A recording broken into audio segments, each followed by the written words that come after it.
एक गांव में एक बहुत ही साधारण व्यक्ति रहता था। उसे भगवान पर अटूट विश्वास था।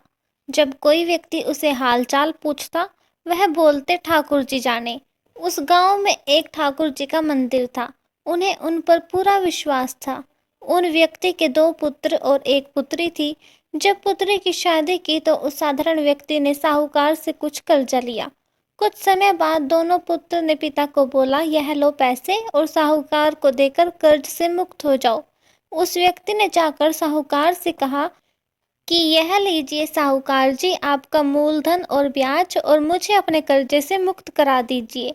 साहूकार ने एक पेज पर लिख दिया कि आपका पूरा कर्जा ब्याज सहित प्राप्त हुआ, आप कर्जे से मुक्त हैं। साहूकार ने उस व्यक्ति से पूछा कि इस पर क्या लिखा है। उस व्यक्ति ने कहा कि मैं तो अनपढ़ हूँ, जो लिखा है वह ठाकुर जी जाने। साहूकार समझ गया कि व्यक्ति बहुत सीधा है। उसके मन में लोभ आ गया। साहूकार ने इस व्यक्ति को कहा कि अंदर जाकर एक गिलास पानी लेकर आओ। इसी बीच में साहूकार ने उस पर्ची को हटाकर एक पर्ची लिख दिया कि अभी मेरा कर्जा बाकी है। अंदर से व्यक्ति आया और पर्ची लेकर चला गया। कुछ दिन बाद साहूकार पैसा मांगने पहुंच गया।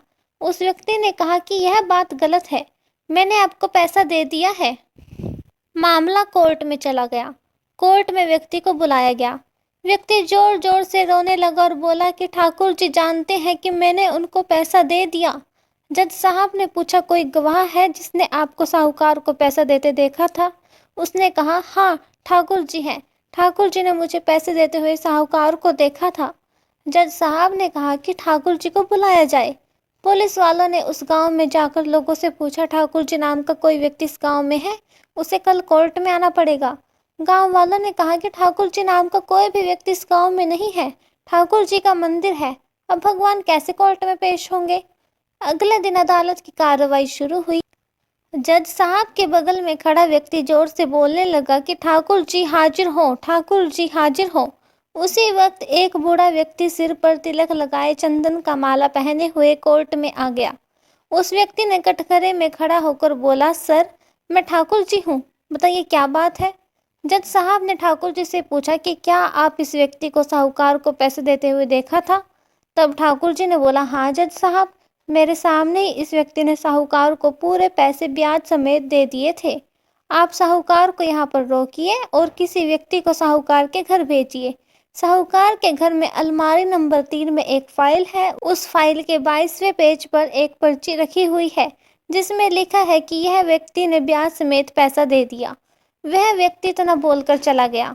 कुछ देर बाद सिपाही वापस आया और जज साहब को एक पर्ची दी। इस पर्ची में लिखा हुआ था कि पूरा पैसा ब्याज समेत मिल गया।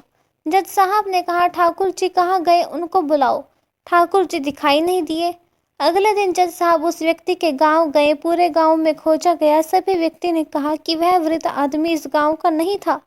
जज साहब समझ गए कि वह वास्तव में ठाकुर जी यानी भगवान ही थे।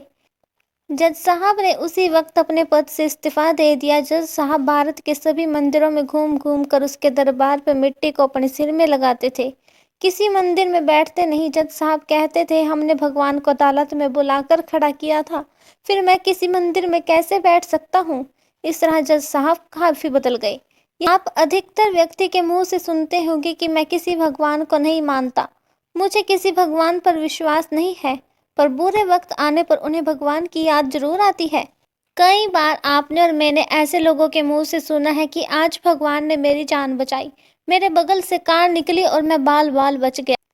चलिए मैं आपको एक और बात बताती हूँ। एक डॉक्टर था जो भगवान में विश्वास नहीं रखता था, लेकिन अधिकतर उसके मुंह से निकलता कि मुझे तो जो करना था मैंने कर दिया, आगे भगवान जाने।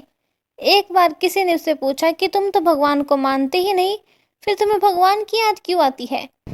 उसका जवाब था कि जब मेरा बुरा वक्त आता है तो भगवान की याद आने लगती है, अच्छी स्थिति में भगवान को भूल जाता हूँ। इस डॉक्टर की तरह दुनिया में अनेक इंसान हैं जो हमेशा कहते हैं कि मुझे भगवान पर विश्वास नहीं है, मैं भगवान को नहीं मानता हूँ, और जब भी बुरा वक्त आता है तो भगवान को याद करने लगते हैं। दुख में सिमरन सब करे, सुख में करे ना कोई, जो सुख में सुमिरन करे तो दुख काहे होए। कहने का अर्थ है कि भगवान को दुख में सब याद करते हैं और सुख में कोई याद नहीं करता। यदि हम भगवान को सुख में भी याद करें तो दुख कभी आएगा ही नहीं। आपको सिर्फ यह विश्वास करना होता है कि भगवान हर जगह पर है। ऐसे करने से आपको कई फायदे मिलेंगे। यदि आपको विश्वास हो जाएगा कि भगवान हर जगह है तो आप कभी कोई बुरा काम नहीं करोगे। चोरी डकैती जब आप करने जाओगे तो सोचोगे कि भगवान देख रहा है और आप वह गलत काम नहीं कर पाओगे। जब आपको यह पता चलेगा कि हर इंसान में भगवान विराजमान है तो आप किसी भी इंसान से नफरत नहीं करोगे, क्योंकि आपको प्रत्येक व्यक्ति में भगवान दिखाई देगा। आप विद्यार्थी हैं और परीक्षा देने जा रहे हैं तो परीक्षा भवन में आप भगवान का नाम लेकर परीक्षा शुरू करें। आप महसूस करोगे कि एक शक्ति आपके पास आ गई। एक बार प्रयोग करके जरूर देखें। कई विद्यार्थी का फाइनल सिलेक्शन 0.1 और 0.2 नंबर के कारण नहीं हो पाता। इस स्थिति में उसे भगवान की बहुत याद आती है। यदि आप भगवान को पहले ही याद कर ले तो ऐसी नौबत ही नहीं आएगी। एक गाड़ी में 50 यात्री सवार थे। एक्सीडेंट होता है और 40 यात्री मर जाते हैं, 10 बच जाते हैं। आप सोचिए कि क्या कारण था कि 10 यात्री बच गए। दोस्तों, ऐसी और वीडियोस के लिए हमारे channel the quest of spirit से जुड़े रहिए। धन्यवाद।